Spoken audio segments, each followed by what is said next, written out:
Hello friends, पिछले video में हमने भारत में यूरोपीय आगमन जो कंपनियां आई थी उसके बारे में पढ़ा था। अब जो भारत में कंपनियां आई हैं, 5 कंपनी मुख्य रूप से, इनके बीच प्रतिस्पर्धा होती है और प्रतिस्पर्धा के रूप में आप देखेंगे पुर्तगालियों के साथ अंग्रेज़ों के वैवाहिक संबंध स्थापित हो जाते हैं और यहाँ पे पुर्तगाली अंग्रेज़ों के काम में कोई दखलंदाजी नहीं करते हैं। आप देखेंगे अंततः केवल अंग्रेज़ ही बचते हैं पाँचों कंपनियों में से, तो पुर्तगालियों के साथ वैवाहिक संबंध स्थापित हो जाता है। दूसरा आप देखेंगे जो डच थे उन लोगों ने दूसरे जगह जाके अर्थात इंडोनेशिया पे जाके अपना व्यापार स्टार्ट कर दिया, अलायंस कर लिया अंग्रेज़ों के साथ, अपनी सारी कंपनियां अंग्रेज़ों को बेच के। इसी तरह डेनिस वालों ने भी अपनी कंपनी अंग्रेज़ों को बेच दी। लेकिन जो फ्रेंच कंपनी थी और ब्रिटिश कंपनी थी, इन दोनों के बीच प्रतिस्पर्धा बनी रही और 3 युद्ध हुए इनके बीच। उसके बाद अंततः जाके फ्रांसीसी हार जाते हैं और यहाँ पे केवल व्यापार के रूप में ही सिमट के वो रह जाते हैं, ठीक है। और जो इंग्लिश अर्थात ब्रिटिश ईस्ट इंडिया कंपनी थी वो यहाँ पे व्यापार के साथ साथ शासन भी करती है। तो इसको समझने से पहले हम देखते हैं कि हमको आगे पढ़ना क्या क्या है। देखिए, हमको भारत में अंग्रेजी राज की स्थापना और विस्तार पढ़ना है, ठीक है। तो इसमें हमारा जो सबसे पहला टॉपिक था वो था आंग्ल कर्नाटक युद्ध। आंग्ल कर्नाटक युद्ध कैसे? क्योंकि जो ये युद्ध लड़ा जाएगा इसके बाद जो है अंग्रेज़ों का कुछ स्थल भागों पे उनका अधिकार हो जाएगा, जिससे कि इनकी नींव थोड़ी पड़ेगी भारत में राजनीतिक रूप में। तो आंग्ल कर्नाटक युद्ध 1, 2, 3 अर्थात फर्स्ट, सेकेंड और थर्ड हमको आज पढ़ लेंगे। उसके बाद अंग्रेज़ों की बंगाल विजय, आंग्ल मैसूर युद्ध, आंग्ल मराठा युद्ध, सिंध का विलय, पंजाब का विलय। और इस अंग्रेज़ों की जो बंगाल विजय उसी में हम प्लासी, बक्सर और द्वैध शासन के बारे में भी पढ़ लेंगे। तो ये है भारत में अंग्रेजी राजन की स्थापना और विस्तार, ठीक है। तो इस सारे टॉपिक को हम अलग अलग वीडियो में कवर करेंगे। आज का जो हमारा टॉपिक है वो है आंग्ल कर्नाटक युद्ध, जिसको हम आंग्ल फ्रांसीसी युद्ध के नाम से भी जानते हैं। आसान भाषा में अगर बताएं तो कर्नाटक वार बेसिकली क्या था? फ्रांसीसियों और अंग्रेज़ों के बीच भारत में जो प्रतिस्पर्धा थी उसके परिप्रेक्ष्य में जो युद्ध किए गए हैं उसी को हम कर्नाटक वार के नाम से जानते हैं। 3 कर्नाटक वार हुए थे, पहला 46 से 48 तक, दूसरा 49 से 54 तक और तीसरा 56 से 63 तक।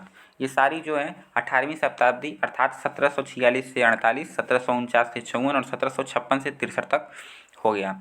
अब आप लोगों को ये कन्फ्यूजन होगा कि ये जो कर्नाटक वार हैं, क्या ये कर्नाटक अर्थात वर्तमान में जो कर्नाटक है वहाँ पे हो रहा है? लेकिन ये ऐसी बात नहीं है। यहाँ पे आप देखेंगे कि जो वर्तमान का तमिलनाडु और आंध्र प्रदेश का कुछ क्षेत्र, आंध्र प्रदेश का दक्षिण पूर्वी जो क्षेत्र है ये यहाँ के क्षेत्र को तब कर्नाटिक कहा जाता था और यहीं पे ये युद्ध लड़े गए थे, ठीक है। तो अब आइए हम देखते हैं फर्स्ट एंग्लो कर्नाटक वार क्या था उसके बारे में। तो देखिए, फर्स्ट एंग्लो कर्नाटक वार बेसिकली था क्या, इसके पीछे कारण क्या था? यह युद्ध यूरोप में ऑस्ट्रिया के उत्तराधिकार के मुद्दे पर भारत में लड़ा गया। अब देखिए, यूरोप जो जहाँ पे एक देश है ऑस्ट्रिया, ऑस्ट्रिया एक ऐसा देश है जो कि भूमध्य सागर में जाने के लिए एक बहुत ही सुलभता माना जाता है। जिसका ऑस्ट्रिया पे अधिकार था उसको व्यापार करने में आसानी होती थी, अतः वहाँ पे फ्रांसीसी और अंग्रेज़ों के बीच युद्ध होने लगा ऑस्ट्रिया पर उत्तराधिकार के लिए, ऑस्ट्रिया पर शासन के लिए। तो जब वहाँ पे युद्ध स्टार्ट हुआ फ्रांसीसी और अंग्रेज़ों के बीच, तो आप देखेंगे भारत में भी युद्ध जो है स्टार्ट होने लगा, ठीक है। आप देखेंगे कि ड्यूप्ले जो था, देखिए नेतृत्वकर्ता में अंग्रेज़ों का जो नेतृत्व करता था वो था वर्नेट और फ्रांसीसियों का नेतृत्व करता था ड्यूप्ले। ये ड्यूप्ले है, ड्यूप्ले है, ठीक है। तो इन दोनों के बीच जो है युद्ध स्टार्ट हो गया। अब ड्यूप्ले ने क्या किया, मद्रास पे जो है वो अपनी किलाबंदी कर दी, मतलब वहाँ पे जाके उसने कब्जा कर लिया।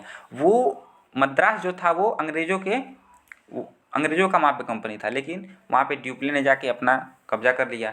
तो अंग्रेज़ गए कहाँ पे? कर्नाटक के नवाब के पास मदद मांगने के लिए गए, लेकिन ड्यूप्ले ने कर्नाटक के नवाब के साथ समझौता कर लिया और उसने कर्नाटक के नवाब से वादा किया कि यदि मैं युद्ध ये जीत गया तो मैं मद्रास को आपको गिफ्ट में दे दूंगा और भी बहुत सारे गिफ्ट दूंगा, उपहार के रूप में दूंगा, उसने वादा किया था। लेकिन जब अनवरुद्दीन ने ब्रिटिशर्स का साथ नहीं दिया और ड्यूप्ले का साथ दिया, ठीक है, ड्यूप्ले अर्थात फ्रांसीसियों का अनवरुद्दीन ने साथ दिया क्योंकि ड्यूप्ले ने वादा किया था। तो जब साथ दिया ड्यूप्ले का अनवरुद्दीन ने, तो ब्रिटिशर्स हार गए, ठीक है, अंग्रेज हार गए। उसके बाद जो ड्यूप्ले था वो अपना वादा पूरा करने से मुकर गया, ठीक है, मैं आपको पृष्ठभूमि बता रहा हूँ कि ये युद्ध हुआ कैसे। जो फर्स्ट एंग्लो कर्नाटक वार था, जो कि सेंट थोमे के नामक स्थान पे लड़ा गया था, वो युद्ध हुआ कैसे उसका पृष्ठभूमि बता रहा हूँ। तो सबसे पहले क्या हुआ, ड्यूप्ले ने मद्रास पर घेरा डाला। मद्रास पर घेरा डालने के बाद अंग्रेज चले गए कहाँ पे, अनवरुद्दीन के पास। अंग्रेज कर्नाटक के नवाब के पास, अनवरुद्दीन के पास गए और ड्यूप्ले ने अनवरुद्दीन को ये कन्विंस किया कि वह मद्रास जीतकर नवाब को दे देगा। उसके बाद अंततः जो है उसने धोखा दे दिया, युद्ध जीतने के बाद बेट्रायल कर दिया।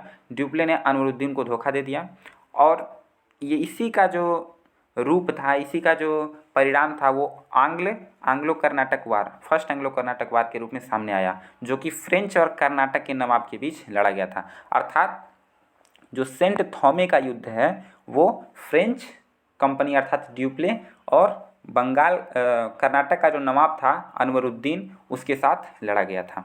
अब हम देखते हैं इसका परिणाम क्या रहा युद्ध लड़ने का। तो आप देखेंगे कि ड्यूप्ले और अनवरुद्दीन के बीच जो युद्ध होता है, तो ड्यूप्ले की कुछ सैनिक की टुकड़ी जो होती है उससे अनवरुद्दीन का एक बहुत बड़ा सैनिक हार जाता है। अर्थात ड्यूप्ले ने अनवरुद्दीन को हरा दिया और ड्यूप्ले को ये बात समझ में आ गई कि भारतीय सेनाओं को हराना कितना आसान है, क्योंकि ये अप्रशिक्षित हैं और अनुशासनहीनता इनके अंदर बहुत अधिक है। ठीक है, तो ड्यूप्ले के अंदर क्या आ जाता है, एक महत्वाकांक्षा की भावना आ जाती है। तो प्रथम एंग्लो कर्नाटक वार का परिणाम ये रहा कि ड्यूप्ले के अंदर महत्वाकांक्षा आ गई कि अब हम भारत में अपना एक साम्राज्य खड़ा करेंगे और भारत में उसने फ्रेंच एम्पायर का सपना देखना स्टार्ट कर दिया। ये था फर्स्ट एंग्लो कर्नाटक वार और इसके जो परिणाम हुए मैंने आपको बता दिया। अब आइए देखते हैं सेकेंड एंग्लो कर्नाटक वार। सेकेंड एंग्लो कर्नाटक वार बेसिकली अब देखेंगे तो जो महत्वाकांक्षा ड्यूप्ले की बड़ी हुई थी फर्स्ट एंग्लो कर्नाटक वार से, उसी का ये जो है सेकेंड एंग्लो कर्नाटक वार का ये बहुत बड़ा कारण बना, ड्यूप्ले की महत्वाकांक्षा। ठीक है, अब इसने भारत में अपना राजनीतिक रूप में अपना साम्राज्य को विस्तार करने के रूप में इसने सोचना स्टार्ट किया। तो इसने ये सोचा कि भारत के जो राजा महाराजा हैं उनके हम आंतरिक मामलों में हस्तक्षेप करेंगे और उनसे पॉलिटिकल और इकोनॉमिकल लाभ लेंगे। ठीक है, प्रॉफिट उनसे कमाएंगे। तो देखिए सेकेंड एंग्लो कर्नाटक वार में क्या होता है, बेसिकली हैदराबाद और कर्नाटक, ये दो दक्षिण के जो है ये स्टेट थे, हैदराबाद और कर्नाटक। ठीक है, मैंने आपको कर्नाटक बताया, ये वर्तमान कर्नाटक नहीं है, वही पहले वाला ही कर्नाटक है। ठीक है, तो सेकेंड एंग्लो कर्नाटक वार का जो मुख्य कारण था वो था हैदराबाद और कर्नाटक के राज्यों में उत्तराधिकार का मुद्दा, और जो दूसरा था वो अंग्रेजी तथा फ्रांसीसी महत्वाकांक्षाएं। ठीक है, जो उनके बीच प्रतिस्पर्धा थी। वो घटनाएं क्या हुई थी, हैदराबाद में निजाम की मृत्यु हो जाती है। ठीक है, हैदराबाद वहाँ का एक स्टेट है, वहाँ पे निजाम की मृत्यु हो जाती है। मैं आपको हैदराबाद को दिखाता हूँ कि कहाँ पे है हैदराबाद। ये आप देखेंगे यहाँ पे ये देखिए जो निजाम ये लिखा हुआ है, ये जो निजाम लिखा हुआ है ऊपर, इस क्षेत्र में इस क्षेत्र को हैदराबाद कहा जाता था। यहाँ पे निजामों का शासन था। ठीक है, तो जब यहाँ के निजाम की जब मृत्यु हो जाती है तो आप देखेंगे यहाँ पे उत्तराधिकार के लिए युद्ध होने लगता है। मुजफ्फर जंग और नासिर जंग के बीच उत्तराधिकार के लिए युद्ध प्रारंभ हो जाता है। और इसी प्रकार आप देखेंगे कर्नाटक में आप नवाब अनवरुद्दीन के बारे में मैंने आपको बताया था।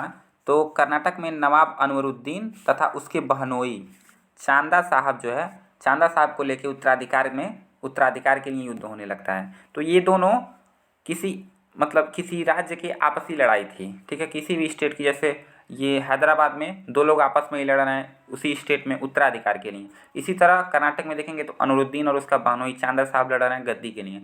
तो यहाँ पे ड्यूप्ले ने हस्तक्षेप करना स्टार्ट किया। ठीक है, और हस्तक्षेप करके इनसे बहुत अधिक लाभ कमाया। जैसे अब देखिए जब ये दो गुट बन गए, कौन कौन दो गुट बने वो देखिए। इस प्रकार मुजफ्फर जंग, ड्यूप्ले और चांदा साहब, ये तीन लोगों का एक गुट बन गया। और इसी तरह अनवरुद्दीन का और ये नासिर जंग का एक गुट बन गया, दो गुट हो गए। इन दोनों में ड्यूप्ले ने साथ दिया। ठीक है, एक तरह ड्यूप्ले जो है हैदराबाद में आप देखेंगे तो वो मुजफ्फर जंग का साथ दे रहा है, और कर्नाटक में आप देखेंगे तो वो चांदा साहब का साथ दे रहा है। इन दोनों युद्ध में इसने जो है अपनी प्रशिक्षित सेना की सहायता से जिधर भी ये था उसने अपने पक्ष को जिता दिया। अब जिताने की बात क्या होता है, यहाँ के जो शासक रहते हैं अर्थात मुजफ्फर जंग और चांदा साहिब, इन दोनों ने भर भर के उसको पैसे दिए। ठीक है। इन दोनों ने उसको भर भर के पैसे दिए। ये जो युद्ध हुआ है इसी को हम अंबूर का युद्ध कहते हैं, जो कि सेकेंड एंग्लो कर्नाटक वार के नाम से जाना जाता है। इसका परिणाम क्या हुआ, इन लोगों ने भर भर के इसको पैसे दिए। आप देखेंगे कि आगे चल के ये हैदराबाद और कर्नाटक के जो शासक हैं वो ड्यूप्ले को 80 गांव दे दिए पांडिचेरी में। मुजफ्फरजंग ने तो ड्यूप्ले को मुसलीपट्टनम पूरा दे दिया, 2 लाख रुपए नगद भी दिया उसको, ठीक है। और ड्यूप्ले को जो कृष्णा से कन्याकुमारी तक का उसने गवर्नर उसको बना दिया, ठीक है। तो आप बताइए, केवल साथ देने के लिए इन दोनों शासकों ने उसको इतना अधिक धन दे दिया कि वो आगे चल के अब इन्हीं लोगों के बीच किंग मेकर का रूल अपनाने लगा, अर्थात यही अब राजा बनाता था, ठीक है। और इसका मतलब तो यही हुआ ना कि आप जिसकी ओर चले जाएंगे वो युद्ध जीत जाएगा, अर्थात आप किंग मेकर हैं। तो यहाँ से किंग मेकर का कंसेप्ट स्टार्ट होता है। लेकिन आप देखेंगे किंग मेकर का कंसेप्ट इन लोगों ने स्टार्ट किया, लेकिन इसका जो अच्छी तरह से प्रदर्शन है वो क्लाइव ने अपनाया। आप देखेंगे आगे जब बंगाल का विजय जब आप पढ़ेंगे उसमें आप देखेंगे, ठीक है। तो ये था, ये घटना जो है सेकेंड एंग्लो कर्नाटक वार की। परिणाम में मैंने आपको बताया प्रारंभ में फ्रांसीसी मजबूत स्थिति में थे, लेकिन इसी बीच फ्रांसीसियों ने क्या किया, ड्यूप्ले को वापस बुला लिया। ये सेकेंड एंग्लो कर्नाटक वार का परिणाम है, ठीक है। तो इस तरह तो सेकेंड एंग्लो कर्नाटक वार जीत गया, लेकिन सेकेंड एंग्लो कर्नाटक के बाद, ठीक है, क्या होता है मैं आपको कहानी के रूप में एक तरह से बताता हूँ। जब कर्नाटक युद्ध हो गया उसके बाद जो मुजफ्फरजंग का जो लड़का था मोहम्मद अली, वो अभी ज़िंदा था। और उसको इन तीनों ने, कौन कौन, ये नासिर जंग और आई एम सॉरी मैंने थोड़ा सा गलती बोल दिया, यहाँ पे देखिए स्टार्टिंग से यहाँ से कि अनवरुद्दीन और नासिर जंग ये दोनों मर गए, लेकिन जो इनका लड़का था ये मोहम्मद अली, जो मोहम्मद अली था वो अभी ज़िंदा था। और मोहम्मद अली जब ज़िंदा था तो इन तीनों ने मिल के इसको मारने के लिए क्या किया, योजना बनाई। अब जो अंग्रेज़ थे वो उनकी स्थिति भी भारत में कमज़ोर पड़ने लगी, क्योंकि ये ड्यूप्ले हमेशा ये जो है बढ़ता चला ही जा रहा था, ठीक है। तो जो ड्यूप्ले को गिराने के लिए मोहम्मद अली का साथ देने के सोचे कौन, अंग्रेज़ों ने मोहम्मद अली का साथ देने के लिए सोचा। तो उसी समय उभर के आया क्लाइव जो है, उस समय रॉबर्ट क्लाइव जो इसका नाम था, वो सामने उभर कर आता है और उसने एक गेम खेला, ठीक है। उसने क्या किया, ये जो ड्यूप्ले है इसको फ्रांस में वहाँ की सरकार से बात करके, वहाँ की सरकार को पैसे खिला के उसको वहाँ पे बुला लिया गया, क्योंकि ये एक सरकारी कंपनी थी तो इसको सरकार की बात माननी ही थी। तो ड्यूप्ले वापस चला गया, ठीक है। इसका भारत में जो फ्रांसीसी साम्राज्य का सपना था वो टूट गया। और आप देखेंगे जो मुजफ्फरजंग था वो भी मारा गया एक युद्ध में 49-50 में, 1749-50 में। और जो चांदा साहब था उसको क्या किए लोग कि इसकी राजधानी जो आरकाट जो थी वहाँ पे लॉर्ड क्लाइव ने कुछ सैनिकों के साथ वहाँ पे हमला कर दिया। जब इसको पता चला चांदा साहब को कि आरकाट पे हमला हो गया है, तो चूँकि इसके पहले ये तीनों लोग जो है मोहम्मद अली को घेरे हुए थे, तिरुचिरापल्ली एक किला था उसमें। तो तिरुचिरापल्ली से ये चांदा साहब अपनी राजधानी की ओर भागा और भागते ही रास्ते में तंजौर पड़ता है एक क्षेत्र, वहाँ के तंजौर के राजा ने क्लाइव ने उससे बात करके चांदा को वहाँ पे मरवा दिया। अर्थात ये तीनों लोग अब मर गए, ठीक है, ये तीनों खत्म हो गए। अब बचा कौन, मोहम्मद अली। अब मोहम्मद अली ने अंग्रेज़ों का साथ, चूँकि अंग्रेज़ों ने इनका साथ दिया था तो मोहम्मद अली अंग्रेज़ों को सपोर्ट करने लगा और यहाँ से अंग्रेज़ों की जो स्थिति थी वो सुदृढ़ होने लगी, ठीक है।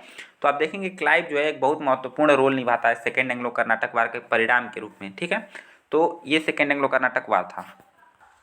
सेकेंड एंग्लो कर्नाटक वार की समाप्ति 1756 में होती है, जब ड्यूप्ले को वापस बुला लिया जाता है और उसकी जगह काउंट लाली जो कि नया गवर्नर के रूप में, फ्रांसीसी गवर्नर के रूप में भारत आता है। ड्यूप्ले के जाने से अंग्रेज़ों का जो पलड़ा था वो भारी हो गया और क्लाइव ने इस समय काफ़ी सूझबूझ, मैंने आपको बताया कि क्लाइव ने कैसे चांदा साहब को भी मरवा दिया, ड्यूप्ले को भी फ्रांस भिजवा दिया और अनवरुद्दीन भी मारा गया। अर्थात अब फ्रांसीसियों का पलड़ा कमज़ोर पड़ने लगा और अंग्रेज़ों का पलड़ा भारी पड़ने लगा, ठीक है।